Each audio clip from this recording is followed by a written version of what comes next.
আসসালামু আলাইকুম। আবার চলে আসছে। এখন সাকিব আল হাসানকে নিয়ে আলোচনা করব। সাকিব আল হাসান বাংলাদেশের ক্রিকেটের এক মহানায়কের নাম। আমরা যদিও রাজনীতি করি না বা বুঝি না, তবে আমরা রাজনীতিক সাকিব চাই না, ক্রিকেটার সাকিব আমরা চাই।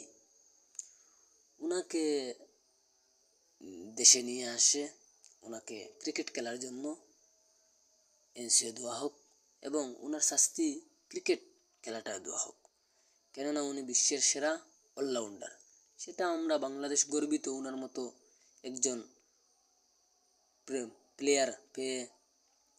কিন্তু দুঃখজনক আমাদের রাজনীতি নিয়ে বর্তমান ক্রীড়া উপদেষ্টা জনাব আসিফ মাহমুদ সজীব ভুইয়া উনি কী করেছেন, সাকিবকে দেশে আসতে দিচ্ছেন না, কেননা উনি রাজনীতি করতেন।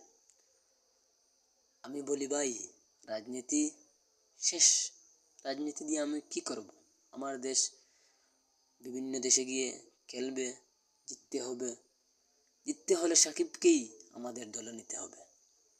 তাহলে রাজনীতি দিয়ে আমি কি করব? আমার দেশ ক্রিকেটের জন্য অল ওয়ার্ল্ডে পরিচিত। সাকিব আল হাসান বাংলাদেশ। উনি সাকিব আল হাসান কি খুন করেছেন? আপনার কি মনে হয় সাকিব আল হাসান খুন করবেন? এটা আপনারা কি বলেন ভাই? এটা আমার পক্ষে মানা সম্ভব নয়। আমি চাই সাকিব আল হাসান দেশে আসুক এবং ক্রিকেট খেলুক। আপনাদের রাজনীতি